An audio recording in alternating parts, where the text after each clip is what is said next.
aspirants. Let us continue learning our module number 1 of economics. And today we are going to emphasize on other investment funds. Okay. So in the previous sessions, we covered about the different types of debentures, about equity, right? And we also understood about mutual funds. And then we continued with the different investment funds. So today we are going to continue this topic and we are going to understand what are the other ways of investments and what are the other investment funds. Okay. A very important topic because oftenly questions do come from this topic in the preliminary examination. Okay, so let us proceed ahead with the topic. Now, the first important fund under the category other investment fund is sovereign wealth fund. Okay, SWF. Now, first of all, whenever you see the word sovereign, sovereign means what? Country is involved, state is involved. Okay, so sovereign wealth fund is basically state owned. State owned, the government owns this fund. Okay, so this is a state owned investment fund which is owned by the national government. So what it will do, it will park a country's surplus money and it will invest that money in the global assets, like in the stocks, in the real estate, in the bonds, in the private equity, in different companies. Okay, so what government will do, if there is a surplus money, extra money with that country, so instead of keeping that cash as idle, because if you'll keep that money as it is in your consolidated fund, you will not earn any interest and all.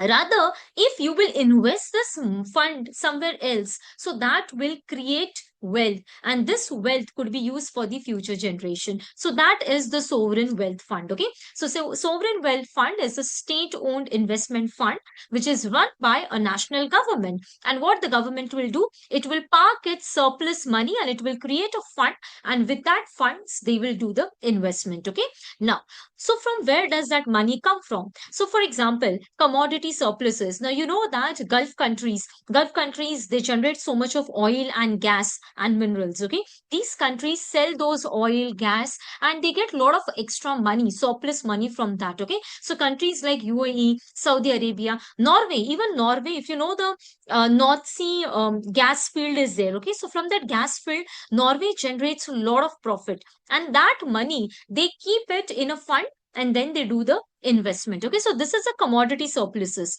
There are even non-commodity surpluses. Okay, like for example, if a particular country has a very excessive foreign exchange reserve which they got it through trade surpluses. Okay, so whenever a country is undergoing a trade surplus, that is the export is more than the import, so the country is generating more and more surplus. So that surplus, where it is stored in the foreign exchange reserves. Like for example, the BOP, it's a part of a BOP, balance of payment. Okay, we'll understand this concept BOP in the upcoming sessions. Okay, so such countries use that surplus trade fund, whatever the money they get it from the trade, they use it for this for sovereign wealth fund. Okay, so countries like China, now China, we all know it leads in the manufacturing sector, and everywhere China is generating a lot of surpluses, trade surpluses. Even Singapore generates trade surpluses, so that money which they get it from the trade surpluses, they use it in this sovereign wealth fund. Okay, now what is the primary objective of this sovereign wealth fund? First of all, they create an economic stabilization. Like today, instead of keeping the money as idle, what they will do, they will invest the money and they will try to create a cushion if there is any issue in the future. So if there is any crisis in the future, but still you have generated the wealth today, so that is there. Okay, intergenerational wealth, wealth in the sense, you are taking care of your future generations, you are creating the money for your upcoming generation. Okay, developmental funding, so later on, this extra money they can use, like whatever profits they will generate by investing here and there, whatever dividends they will get, they can use it for creating domestic infrastructure. Okay, and forex diversification. So this will help in diversifying their entire portfolio, and also it will play a very important role on handling the inflation in their country. Why? Because if you have surplus money and if you will spend everything in your country only, like government is generating surplus wealth. Okay, like for example, the Gulf countries, they are generating so much of money because of the oil trade. So if they are spending everything today itself, so what will happen? inflation, there is a possibility of rise in inflation, right? So instead of that, if they will be investing that money and they will take slow and gradual returns, what will happen? Slowly and gradually, the inflation will also come under control. Okay. So what are the examples of these funds? So Norway government is known for its sovereign wealth fund, which is known as Government Pension Fund Global. Okay. So this is world's largest sovereign wealth fund, and this is entirely built from the revenues which Norway government generates from the North Sea oil trade. Okay, so from the North Sea oil trade, whatever revenue they generate, they put it into this sovereign fund. Okay, then even China has its sovereign fund, that is China Investment Corporation. Fine. So from the massive trade surpluses which China generates, so they have created this fund and then they do the global investment. Then Abu Dhabi Investment Authority is there. Public Investment Fund, this is of Saudi Arabia. Okay, and GIC Temasek. This is Singapore's sovereign wealth fund. Fine. So I hope now the concept of sovereign wealth fund is pretty clear. And Abu Dhabi, especially, they have invested a lot in our country also. Okay. So sovereign wealth fund is a very important concept. Let us move ahead. And so this is one of the type of alternative investment fund, that is sovereign wealth fund. Okay.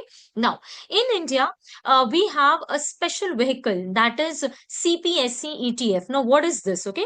So in India, there is Central Public Enterprises Exchange Traded Fund. Okay. So this is CPSE means what? Central Public Sector Enterprises. Central Public Sector Enterprises means what? Public sector companies, public sector undertakings which are there in our country. Okay. This is a special type of a fund, exchange traded fund. Okay. So what is this? Okay. So basically, this particular exchange traded fund, it contains all the important stocks of the top rated PSUs of our country. And these are called as the blue chip PSUs. Blue chip, that is very highly rated companies, the Navratna and the Maharatnas. Okay.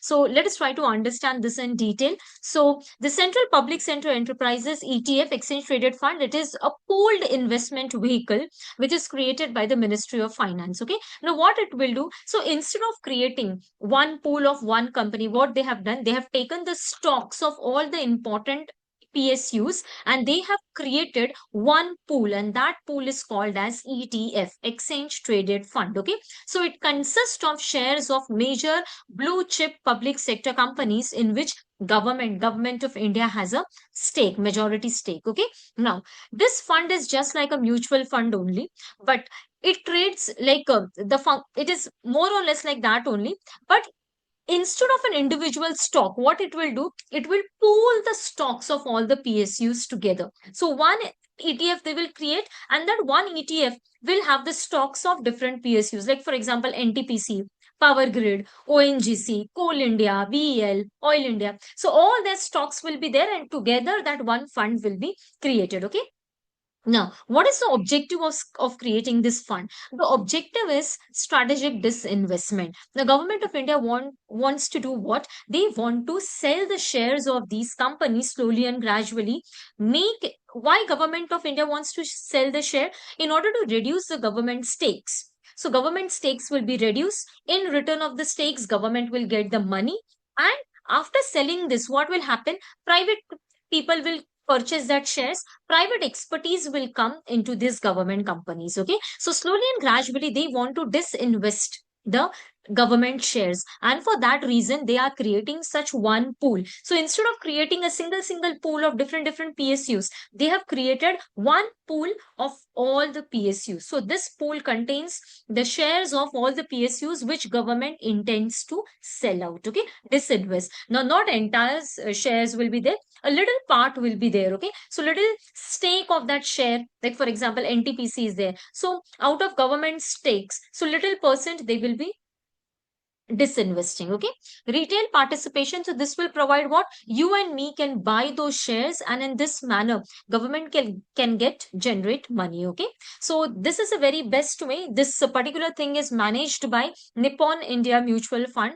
These are traded on NSE and BSE, and the type is exchange traded fund. Okay, and it's an open ended, like you can buy as much you want. Okay, it is backed by the government of India, and this will support Indian economy in a long way, because Now let us try to understand the concept of alternative investment fund. Okay. Now an alternative investment fund is basically privately pooled investment vehicle, and this is categorized by SEBI. Okay. So SEBI categorizes alternative investment fund into three important categories. You need to remember this. Okay. Now category one is that fund which have positive economic impact. Okay. Like for example, venture capital fund, angel funds, okay, investment in small and medium enterprises fund, social venture fund, infrastructure funds, like we have studied InvITs, it's an infrastructure fund, RITs is an infrastructure fund. Okay, now all these things, funds, they have a good impact on the economy. Why? Because they support an economy in some or the another way. Okay, so venture capital funds, they help these startups to grow. Angel investors, they help the startups to grow, right? SMEs. So funding the SME is a very important part because SMEs play a very important role in the manufacturing sector. So funding them is crucial for the economic growth. Social venture fund. So these are the funds which try to invest in such activities that have a good impact on the society. Social venture. Okay. So good social impact. Infrastructure fund, like supporting the national projects, infrastructure project, the highway project, renewable energy. Okay. All these funds are categorized as alternative investment fund category number one. Okay, I hope this is clear. Now let us move towards the next two categories. Now, first I'll go to the third category. Okay, now third category is the most risky category, and you can say that where you are trading very aggressively. If you remember in the previous session, we studied about the hedge fund. What are the hedge funds? Hedge funds are the funds where the very rich people who invest their money and they use the different techniques. They do aggressive trading and they try to generate more profit. There's a more profit, at the same time there is a more value invested, at the same time there is a more risk involved in it. Such funds are called as category 3 funds. Okay, so category 3 funds are the aggressive and the most leverage funds. Okay, and the best example of the category 3 is hedge fund. Okay, so you need to remember this hedge fund. Even PEEP is there. PEEP funds, PEEP are basically public investment in private equity. Okay, so that is the PEEP fund. Just remember PIPE. And hedge funds. Okay, PEEP funds are also very aggressive. These are the private equity. They invest in private equities. But again, aggressive investment is there. Okay, PEEP funds. So these are the examples of very risky funds where a lot of money is involved, at the same time, a lot of risk is involved. Okay. So what is category 1? Such funds which are beneficial for the economy. What is category 3? Very risky funds. Okay. Now, the funds which do not fall in category 1 and category 3 are called as category 2. Getting it? So category 2 includes the funds which do not fall in category 1 or category 3. So they do not take too much leverage or borrowing. Okay. They just borrow the money for the day-to-day spendings. Okay, operational requirement, like for example, simple private equity funds. Okay, investing in unlisted private companies. Okay, then debt fund, providing debt capital to private or the unlisted companies. Fund of funds. Okay, a fund of funds is basically you are using that fund for the another funds. Okay, so investing in units of other alternative funds. Okay, so these are called as category 2 alternative investment fund. So there are three categories of alternative investment fund. Just remember, first one is the one which have a good impact on the society. Third one is very risky, and the one which do not follow in 1 and 2 are classified as 1 and 3 are classified as 2. Okay, that you need to remember. And in 2, what are the examples? Debt fund, fund of funds, and private equity funds. Okay, it's a very simple topic. Do not go into its complexities. Now there was a PYQ in this on this topic. Okay, the PYQ was in the question, was in the year 2025. Okay, preliminary UPSC examination. Okay, so what is the question? How many of these are treated as, see, simple question is there. How many of these are treated as alternative investment funds? They are not even asking you how many of this are alternative investment fund 1 or 2 or 3. They're simply asking you how many of this are alternative investment funds. Okay, now we all know that hedge funds, so we'll attempt this question. Yeah, we all know that hedge funds are alternative investment fund, which category 3? Okay, venture capital, which category? one. So what is the and? Bonds and stocks. Now we studied bonds and stocks. They are not just categorized or as alternative investment funds. Okay, these are separate measures of funding. Fine. So I'll just clear this. This is not happening. Maybe okay. Fine. So answer for this is only two. Okay, I'll just select this. Yeah, only two is the answer. Hedge fund and venture capital fund, not this. Okay, bonds and shares, these are not these are simple options of investment, bonds and shares. Okay, stocks, whereas hedge funds and venture capital funds are AIFs.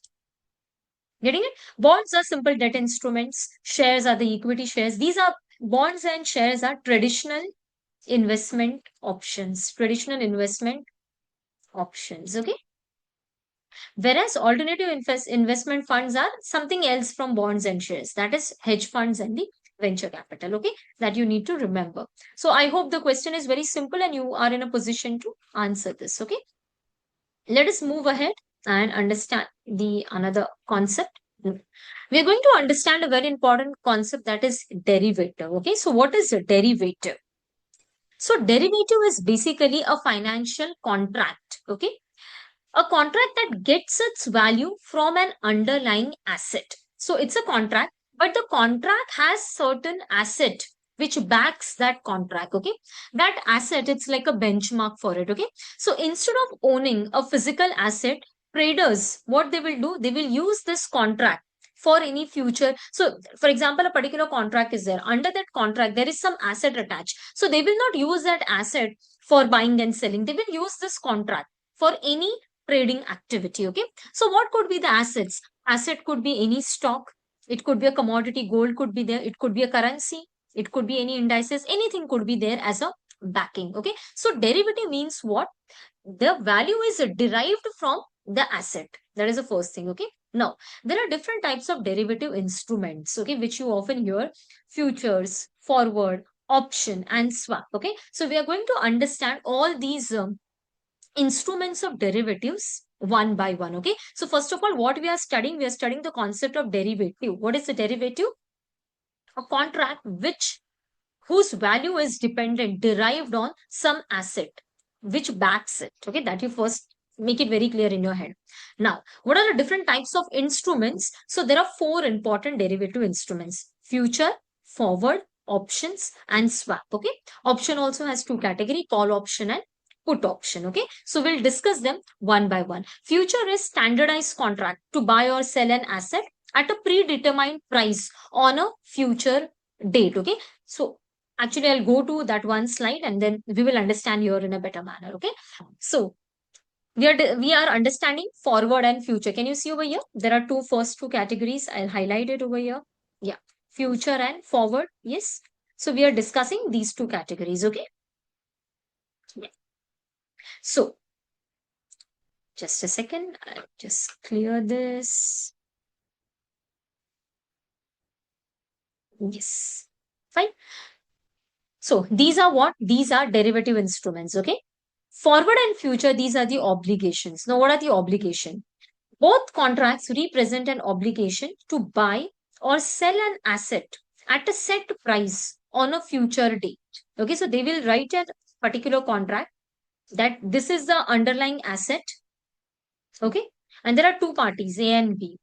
Now they have decided that or at this price. So today is the price of the asset is, for example, 100 rupees. Okay, so there is an agreement between A and B that B will buy this asset from A at this rate on so date. Getting it? So this is an agreement between two, an agreement between A and B, that B will buy an asset and A will sell that asset at today's price, but the date is in future. Getting it? And neither party has a choice. You have to fulfill the contract because this is a contract. Getting it? Now, there are two options in this. One is forward contract and one is future contract. Okay. Now, how these forward contracts are traded? So these forward contracts, these are traded between the two private entities. Okay. So these are privately traded between the two. This is called as over the counter. Okay, I am there and someone else is there. Okay, so we both are involved into this transaction. Okay, and I am the seller, so I have created a contract, a derivative contract, and there is an asset attached to it. Like for example, I have attached my gold asset to it. Okay, and B has said to me, promised me, fine, today this is the rate of gold. I am promising you that I will buy this particular asset from you, that is the gold asset from you, at today's price, but on 5th of next month. Getting it? Now, this is happening between both of us. So, hence it is called as over the counter. Forward contract is happening between two parties over the counter. Okay. If the same contract is happening on certain stock exchange, okay, commodity stock exchange, or on NSE, BSE, okay, then it will be called as future contract. So future contract is a contract which is exchange traded. You can, there is a separate section on the stock exchanges which allow you to sell this future contracts, okay, where there is a derivative. So there will be some unknown buyer will be there, he will be A, there will be seller, okay, and then the A will say, okay, I want to sell my this, my apartment is there, okay, and I want to sell it. B is like, okay, fine, I'm interested in buying it at this date, but on the future, on that this particular date, I'll pay you. Getting it? So these are traded. Now, since they are traded, these are called as the future contracts, okay, and these are called as the forward. So what is the difference between the two? In future, this is happening on the stock exchange. In forward, this is happening between the two parties. So that difference you need to know. Okay. Now, standardization, customable. Now, this is between the two parties. So here you can negotiate. So A will say, fine, okay, I will reduce the price. B will say, okay, can we change the date and all. This is on the mutual understanding. But here it is standardized. Because why? You are doing it on the stock exchange. So everything is standardized over here. Fine. Now here, in this forward contract, there is a higher risk of default. Why? Because there is no guarantee. Who will take the guarantee? A is there, B is there. If B is not following the obligation, A is not following, A is like, no, I don't want to sell it to you. For example, if the value of the gold increase, I will like, no, I do not want to give it to you because the value has appreciated. Why I will give it to you at the past price? No. So there is a risk that it may not be obeyed. But here there is no risk. Why? Because everything is happening on the stock exchange. There are backups, there are clearing houses which will act as the intermediaries, and the contract has to be obligated over here. Okay. Then over here, settlement here happens between the two parties at the decided date. Okay. Here also the settlement happens as it is given in the future contract. But here the profit and losses are settled in an appropriate manner because everything is happening on the stock exchange. Okay. So I hope it is pretty clear what is the meaning of these two. Now let us go to the previous slide and you will understand it in a better manner. Okay. So future standardized contracts to buy or sell an asset at a predetermined price on a specific future date. And this will happen where? On the stock exchange. Forward, this is similar to this, but here they are doing over the counter between the two parties in private rather than on a public exchange. Fine. So these two are clear. Now we will move towards the next concept, option. Okay. Now in the options are of two types, call option and put option. Okay. Now, in this, so these are also a contract only. Now, in this contract, the buyer who is buying this option, the call option or the put option, the buyer has the right whether to obey the contract or to not obey the contract. But there is no obligation on the buyer. So, for example, I am buying the call option or I am buying the put option. So, buyer has no obligations. Okay. So, buyer has a right, but there is no obligation. However, the seller, okay, the seller or the writer of that option, for him, it is very much mandatory to obey the contract. Getting it? Now let us try to understand what are these two options. Okay. So call option is basically you purchase it when you want to exercise your right to buy. Okay. And put option, you purchase it when you want to exercise your right to sell. Okay. So these are the two different categories. First, we'll understand the call option. Okay. So the call option, it will give the holder, for example, I am the holder of this call option. So it will give me a right to buy a particular asset at a predetermined price before or on that specific date. Okay, so for example, a particular asset is there. I have bought this contract from the seller of this asset. Okay, so A is the seller and I am the buyer. So I have bought this, okay, from A. So I have bought this call option from A. And what is that option? It says that I am going to buy a particular asset from A at this decided price, and that decided price is called as the strike price. Okay, on this date. So I may buy it before that date or on that specific date if I have the money. Okay, now when this option is usually used, this is used when the market is bullish. Okay, when you expect that today let us buy this because in future the price of the asset is going to increase. Like for example, today the price of gold is 150. Okay, 1,50,000. Okay, I know that in future it is going to be 2 lakh. So what I will do, I will buy this contract from the seller and I will say, okay, I am going to pay you this much on as per this much price today. Getting it? So even this happens when if it is a stock with respect to stock. Okay. So for example, if stock A, today the price of stock A is 100 and you decide that you tell to the seller. So A is selling the stock and the price of stock today is 100. Fine. You told to A that fine, I will buy this within 15 days from you. But okay, today 100 is the price now. I will pay you 110. Okay, I will pay you 110. Fine. So A is right. Okay, fine. It is 100. He is going to pay me 110. What if on that 15th day this price became 150? So who is at the profit? The person who is buying, he is at the profit. Why? Because as per the agreement, he has to give how much? 110 only. Getting it? But seller is at the loss. Why? If seller would not have entered into this contract and if he would have sold it to someone else, he would have got 150 rupees. So who is at the profit in this? The buyer is at the profit. And in this particular agreement, buyer has right, but there is no obligation on the buyer. So buyer may buy it or buyer may not buy it. But if the buyer says I want to buy it, then seller has to obey it, because for the seller the obligation is mandatory. Are you getting it? So who is at the profit over here? Buyer is at the profit. I'll explain it once again. If A is the seller of a stock, okay, he's selling stock today at 100 rupees. I'm going to this A, I'm telling him, today I don't have money and I will give you the money after 15 days. But fine, since you are doing me a favor, you are keeping this stock separate for me, I will pay you 110 rupees. And I'm signing a contract, and that contract is called as call option. I'm the buyer, okay? And A is the seller. Fine. Now the 15th day happened. Now today is the day when I have to go to him. I have to buy that stock from him. Okay. But today the market price of that stock is 150 rupees. Okay. But he is under compulsion. He has to give me at 110 only. Why? Because I have purchased a call option from him. I have purchased, and call option, you have to pay certain fee for it.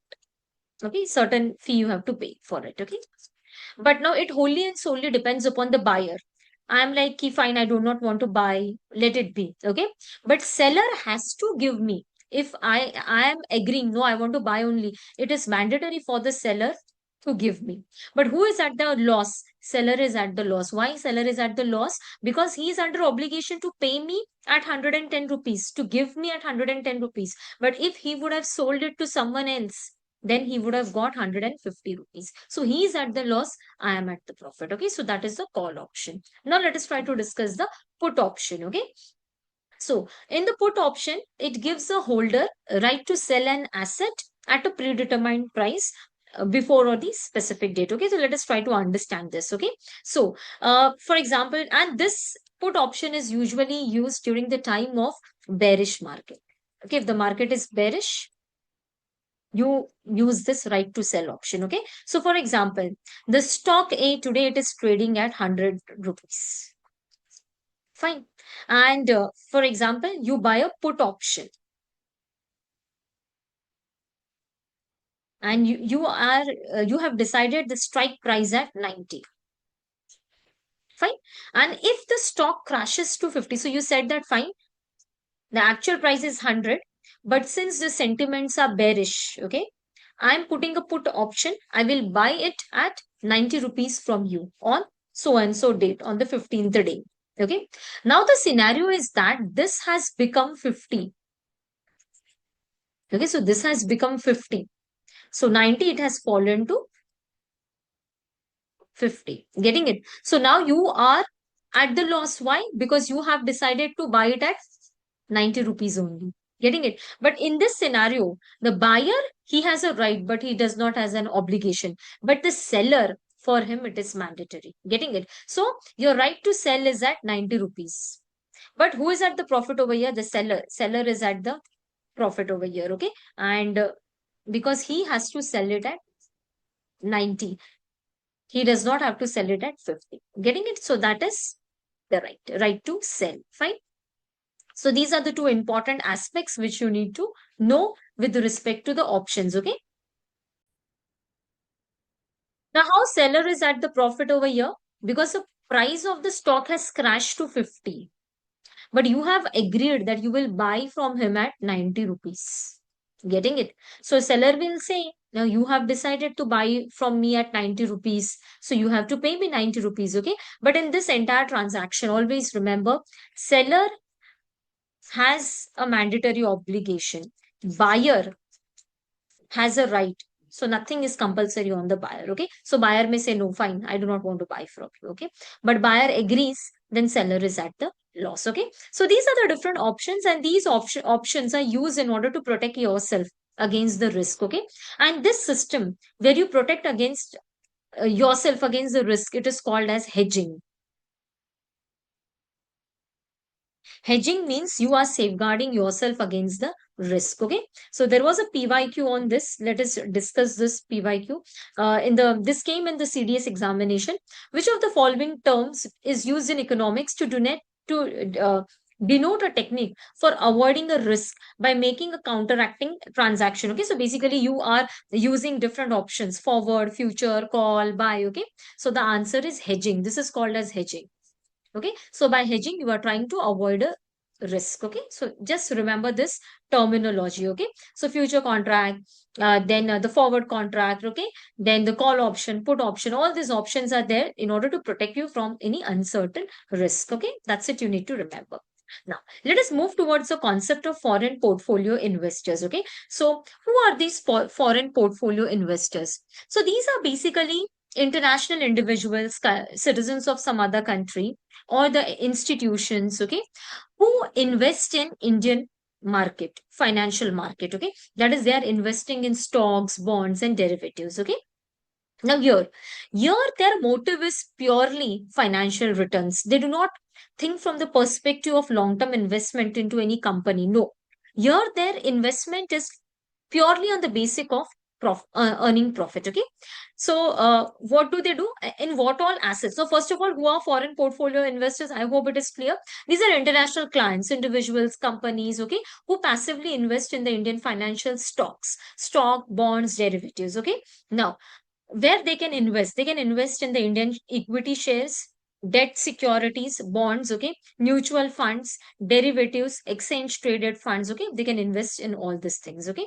But there is certain criteria. The criteria is that they can hold maximum of 10% of the equity capital in any listed Indian company. So there is a listed Indian company, so up to 10% only of the total share capital they can invest into it in one single company. Okay. So like that, they can invest in different companies, but the criteria is that in one company your ownership will be only 10%. Okay. So 10% ownership cap in single company that they have kept. Okay. If it is more than 10%, then they are called as FDI, foreign direct investment. Okay.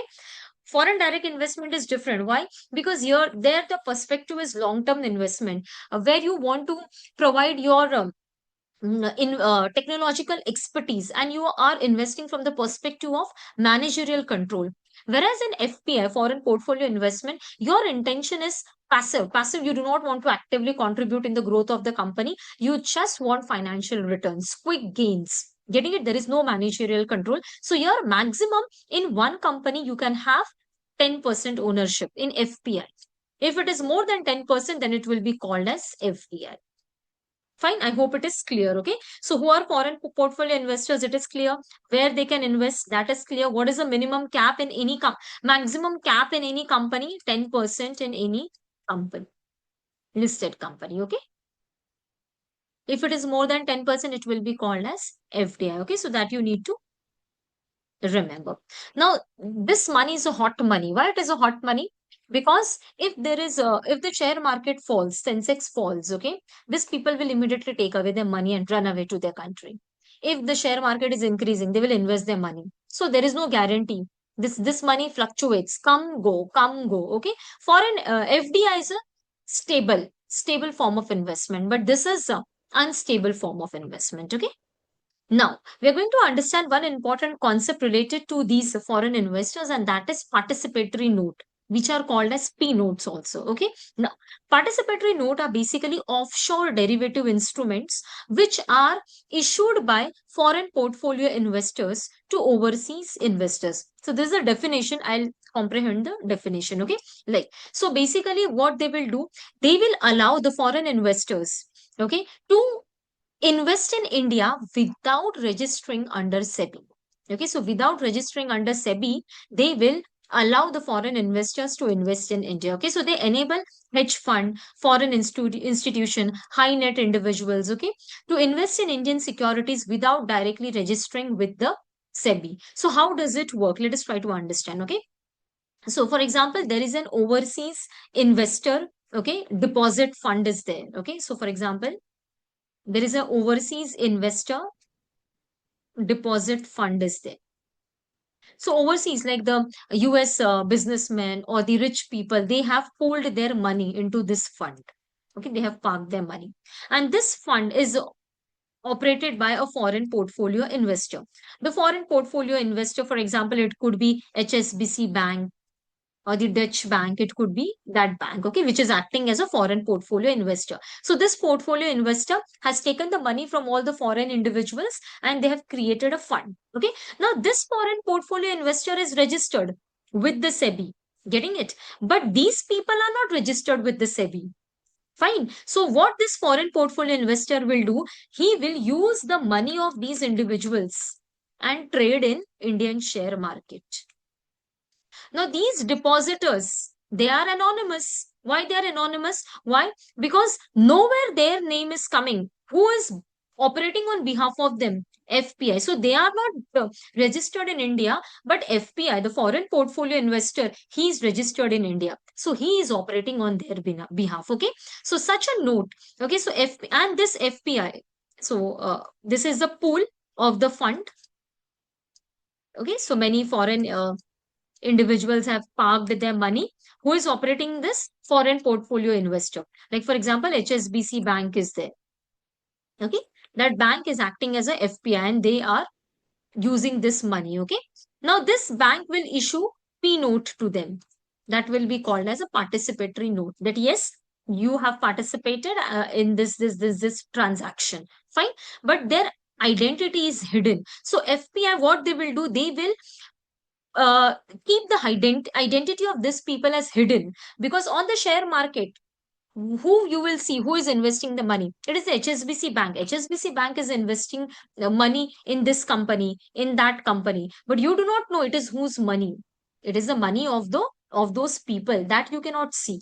Getting it? And whatever the dividends will be there, whatever the profit that bank will generate, that they will give it to the investors. So what is the basic thing over here? The basic understanding over here is that the identity of that foreign investors is hidden, not known to us, but they are investing in the Indian share market and they are generating profits, earning money from it. Okay, so that is this. Fine. And whatever the asset is there, now this they will back this. Now FPI, there will be certain asset, okay, which will back this. Now this money they will invest into certain asset, right? That is HSBC Bank, they will invest into some asset of some company. Getting it? So definitely there is some asset underlying over here, so it's a derivative instrument.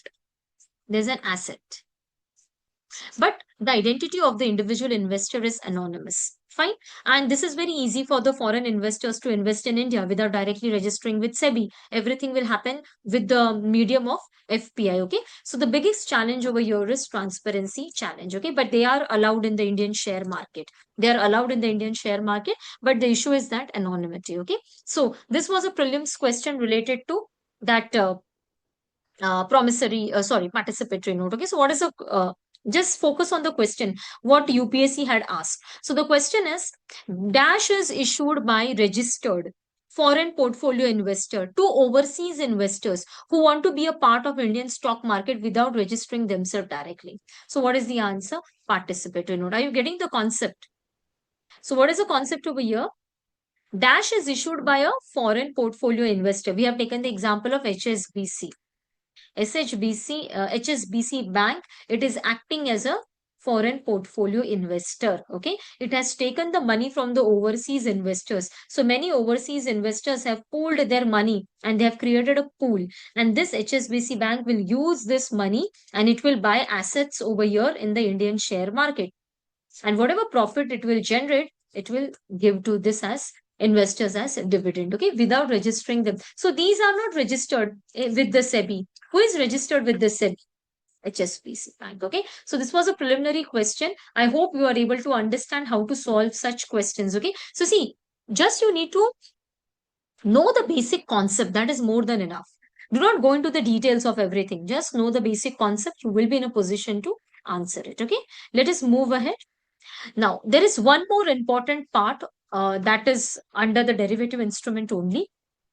That is swap. Okay. So under the derivative instrument, if you remember, we saw the four options were there. Okay. Future, forward, then the options were there, pull, okay, and call. And the last one is swap. So this is that swap, okay, which we are supposed to discuss now. So what is this swap? So this is the full form is credit to default swap. Okay. And this is an insurance against the default. Okay. So now let us understand how does this credit default swap works. Okay, like first I'll give you the example and then we'll come to the theoretical aspects. Okay, now just take an example that there is a corporate. Okay, and that corporate is ABC. ABC is the name of the corporate. Okay, here. And this corporate has issued 5-year bonds, and it, for example, the amount of the bond is 10 lakh. Fine. And it says that after 5 years, it will pay you the principal with the interest, or the interest could be paid in between also, quarterly or annually, like that. Or on the maturity, it will pay you the principal as well as the interest. Fine. So ABC Corporation has issued this. Okay. Now there is a buyer. Okay. So there is a buyer, Mr. X. So this buyer has bought this bond from that ABC Corporation. Okay, and invested his money. So he has given 10 lakhs to that company. Fine. As the capital to that company, money for whatever purpose the company requires. Okay. Now, what if, now there is a risk, right? What if that particular company may default? Getting it? Or may not give you the sufficient amount at the time of the maturity. Fine. So at that time, this buyer has always that uncertainty, risk in his mind. So what he can do, he can buy a credit default swap, an agreement from someone else. Now, what is that? He is transferring his risk to someone else. So, for example, he will go to a particular institution. So, there are different banks, there are different institutions who issue this credit default swap. Okay. So, what will happen? This buyer will regularly pay premium. You know, in insurance, you pay a premium. Similarly, that buyer will regularly pay a premium to that particular bank or that particular institution who is issuing this CDS, credit default swap. Now, why he's paying the premium to that particular bank or that institution? The reason is that if in case in future that company, the ABC company defaulted, that particular bank or the institution who is issuing that CDS and that buyer is paying premium to that particular bank or the institution, that particular institution will guarantee the payment to the particular investor. Okay. Like, for example, I am there, I have invested in that ABC company. I have given my 10 lakhs and it is being promised to me that according to that bond, after 5 years, I will get my principal and I will get my interest. But I have a, like after 1 or 2 years, I feel that no, this company is not performing well. Okay. So I feel that my money, 10 lakhs are under risk. So I will go to such an institution which issues CDS, credit default swap. Okay. And I will regularly pay premium. A certain amount will be decided depending upon how much money I have invested. Okay. So I have to pay him the premium and the risk will be transferred to that particular institution. So if in case in future that ABC defaults, I will get my money. Who will give me my money? That institution to whom I'm paying the premium. It is that simple. Okay. So basically a credit default swap is a financial derivative that acts like a insurance policy against the risk of a borrower defaulting on a loan or a bond. Okay. So, for example, of this particular company who is a borrower, the company is defaulting on a loan or a bond. So now I am secured. Why? Because I am going to get my money back. From whom? From that bank or that institution to whom I have paid the premium. And they have given me this CDS, credit default swap. Okay. So it allows an investor, so I'm the investor at this case, to transfer their third party credit risk to another market participant. So I have transferred my risk. I was having a doubt whether that company will pay me or not, but I have transferred the risk. So that is the entire operation. I hope it is pretty clear now. Okay. So mechanism, the same mechanism is explained over here. You are paying the regular premium, and if the default occurs, that particular institution will pay you back.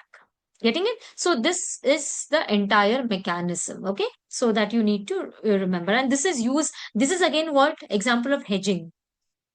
Hedging, that is you are protecting yourself. Okay. So this is a hedging strategy. Okay. So just remember this simple terminology. Do not go into the much details. Okay. Now, the next important topic is currency swap. Okay. Now, what is this currency swap? So, this was a news few years before when India and Japan signed an agreement for the currency swap, and the limit of the currency swap was kept $75 billion. Okay. So, India and Japan had signed this agreement, and the agreement was known as currency swap agreement, and this was decided to be $75 billion. Okay, here it is. Okay, now what is this entire swap? Okay, let us take an example. India is facing some crisis. Okay, the value of the rupee is depreciating. Okay, and RBI is in need of dollars. So what RBI can do? RBI can go to Japan, Bank of Japan, and can ask for dollars from the Bank of Japan. So Bank of Japan will provide RBI with the dollars up to 75 billion, because that is the agreement, currency swap agreement. Getting it? But RBI will say that, okay, now I'm borrowing this much dollars from you. Once the market situation in my country will settle down, I will return this particular principal. Like, for example, out of this is the maximum limit. Okay. So RBI bought $10 billion. So RBI will say that, okay, fine, I will pay you the $10 billion plus whatever is the interest. Okay, I will pay you on so and so date. So that is the currency swap. Now, this may happen with Japan also. In future, if Japan is facing the crisis, Japan will come to India, RBI. And India, that is RBI, will issue Japan this credit, 75 billion credit. Okay.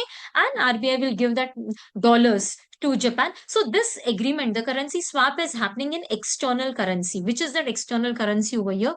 Dollar. Why dollar? Because dollar is the widely traded currency, the global currency, right? And as a result, they are deciding this agreement with respect to dollar. And the price is predetermined. Okay. In this, like for example, RBI is buying from Bank of Japan, so they will decide, okay, I will pay you this much, and today the rate of dollar is, for example, $1 is 86 rupees. So at this price I'm buying from you, I will pay you this amount at this predetermined price plus some interest I will give you on so and so date. Okay, so even if they will require that, they can come to India. So just this process is there to help each other if there is a shortage of that external currency. That's it, you need to remember. Okay, so if there is a trigger, India is facing any sudden shortage of dollar due to global crisis, RBI can give its local currency, Indian rupee, to the Bank of Japan, and in return of that Indian rupee, it can instantly buy this dollars. Okay, dollar up to 75 billion. And later on, RBI, after stabilization of the market, can do the reversal. RBI can get its rupee back and sell the dollar. Okay, so this is the currency swap. Okay, so I hope all this particular instruments are pretty clear.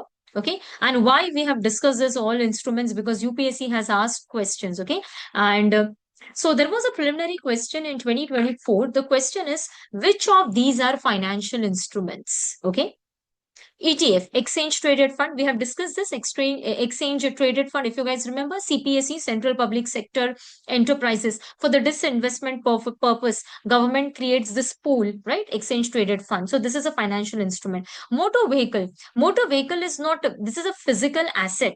So this is not a financial instrument. Okay. Currency swap. Just now we discussed the currency swap which India and Japan entered into. So this is also financial instrument, okay, of borrowing money from someone else, some other country in some other currency. So what is the answer for this? Answer is 1 and 3. Okay, 1 and 3 are correct.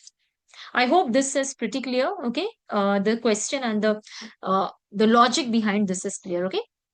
Now we are going to understand. So we have understood about the bond market, share market. Okay. So now next is a commodity market. Now commodity market is actually a physical or it could be a virtual marketplace also, where you are buying and trading the commodities. Now there are two types of commodities, hard and soft. Okay.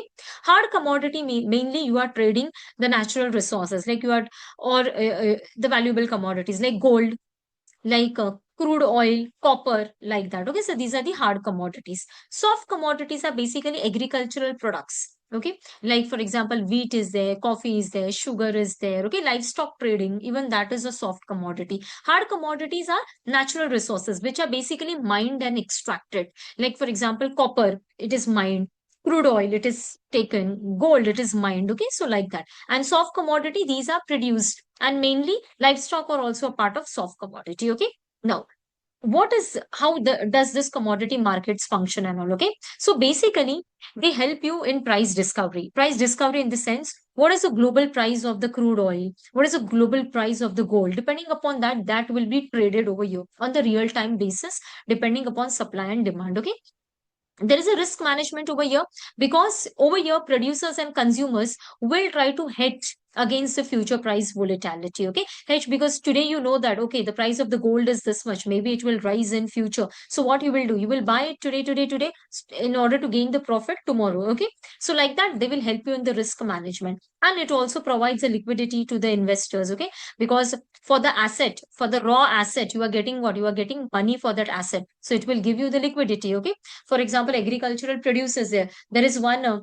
a big merchant who has tie up with the farmers, wheat farmers. So he have got all the wheat from the farmers. Okay, and he's trading over here in the market, commodity market. He's selling it. Okay, and so what he will get in return, he will get the money, and whatever profit he will generate, he will give it to the farmers. Okay, so like that, the liquidity can be generated. Okay.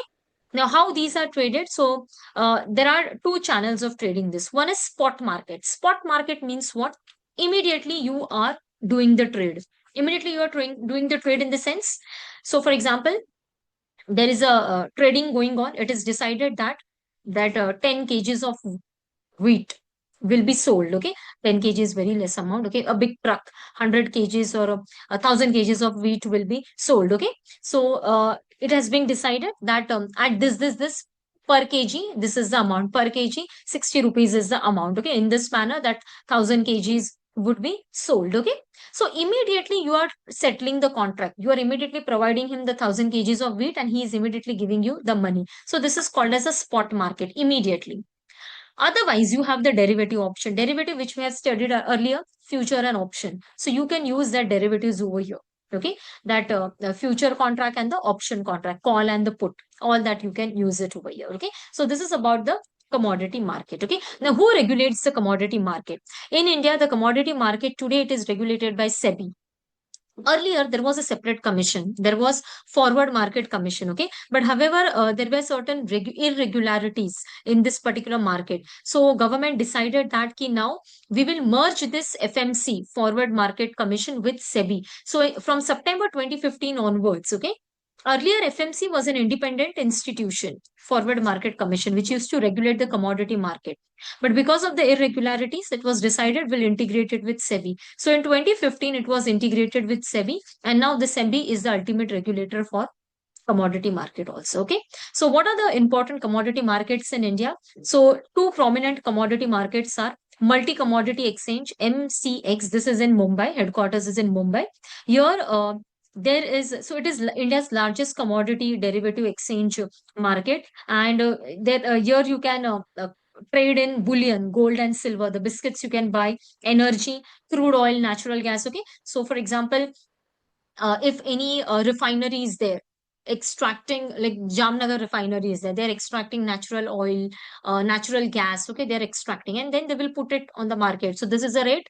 So those who want to buy, they can buy it from there. Okay, so like that, it could be bought, and they can use the derivative options also. Okay, base metals are sold over here. So non-agricultural commodities dominate over here. Okay, then there is NCDEX, National Commodity and Derivative Exchange. This is primarily for agricultural products. Okay, so spices, especially spices, are sold over here from South India. The spices are brought and then they're marketed over here. Grains, oil seeds. Okay, all are this. Then even in the Bombay Stock Exchange, also segment is there for commodity exchange. Even in NSE it is there, but then they mainly dominate in share and bonds. But for MCX and NCDX, they dominate in commodities. This is especially for non-agriculture, and this is for agri commodities. Okay, so these are the simple things which you need to understand. Do not go into the much details. Okay, understand this basic things. Okay, now let us solve a few like MCQs which are pending. So this was a question in 2020. So we have completed all the theory part related to your topic, share market. So we have completed derivatives, we've completed bonds, debentures, alternative investment funds, everything it's being done. Okay, so let us move into the question. So the question came in 2023. So they had given a statement: interest income from the deposits in InvITs distributed to their investors is exempted from tax, but dividend is taxable. Okay. So InvITs, we have understood that they invest in infrastructure assets. Okay. So is the income exempted from the taxation? No, it is not. Under the Income Tax Act, whatever income you are generating, it will be counted under the Income Tax Act, and it is taxable if you are in that, if you cross that particular limit. Okay, so this is wrong. Second, InvITs are recognized as borrowers under the SARFAESI Act 2002. If you guys remember SARFAESI Act, the securitization, that act, IBC code, before that we studied the SARFAESI Act. Okay, if a borrower is defaulting, so you can go and file a case and the assets will be liquidated. It is this. So InvITs are considered to be borrowers. Why? They are borrowing from the market. Okay, they are borrowing the assets from the market, and hence even if they default, like what InvITs do, they take a money from the investors and then they buy the asset. Okay, they buy the asset and then they have to pay the profit to their investors. But what if that InvITs default, but they have an asset with them? So these investors can go and file a case under the SARFAESI Act, and the property which is there with the InvITs, what property is there? Infrastructure, that could be liquidated, could be sold, and the money could be recreated. Okay, so this is correct. InvITs are recognized as borrowers under the SARFAESI Act. Okay, so one is wrong because whatever interest you generate from it is taxable under the Income Tax Act. Okay, so this is wrong, but this is definitely correct. Okay, they are considered as borrowers under SARFAESI Act. Okay, let us move ahead. Yeah. Now this was the question in preliminary examination 2025. Okay, so what is the question? Let us try to understand this. India accounts for a large proportion of equity option contracts traded globally, thus exhibiting a greater boom. Okay, equity share option contracts. Okay, option just we studied. So in share also, this option contracts are there, right? You are deciding that this is the share price, I'll buy from you at so and so price at so and so date. That okay. Indian stock market has grown rapidly in the recent years, taking over Hong Kong at some point of time. Fine. There is no regulatory body to warn small investors about the risk of options trading. Okay, fine. Now, these three statements are there. For example, you do not know first two statements. But can you look at the third statement? There is no regulatory body in India to warn. SEBI, such a big regulatory body is there in our country. So this statement is absolutely false. Look at the options. Three gone, three gone, three gone. What is the answer? One and two. So one and two. Indeed, the Indian share market is booming. India consists of a very large portion of the equity which are issued, equity option contracts which are issued on BSE and NSE. So volume is great, very clear. Second statement is also correct. In 2024, India surpassed Hong Kong stock exchange market to become fourth largest equity market globally. So even second statement is correct. Third is definitely wrong because SEBI is there in India. Okay. So in this manner, you can solve all these MCQs. So we have completed all this MCQs, PYQs, we have done topic wise PYQs for the share market topic is done. And under the module one, the share market topic is concluded. Okay. If there are any updates in future, I'll inform while in between whenever an extra additional session will be taken and all the updates will be cleared. Okay. But as of now, I'll declare that this topic is completely done from my end. And I hope the concepts are pretty clear. One thing I would like to tell you is that do not go into the much details. Whatever one basic concept are explained over your focus on that only, because UPSC asks the basic questions. If you have seen the PYQs, you will come to know. Okay. So focus on that topics only. Okay. That's it for the day. Thank you so much. And in the upcoming session, we'll proceed ahead with the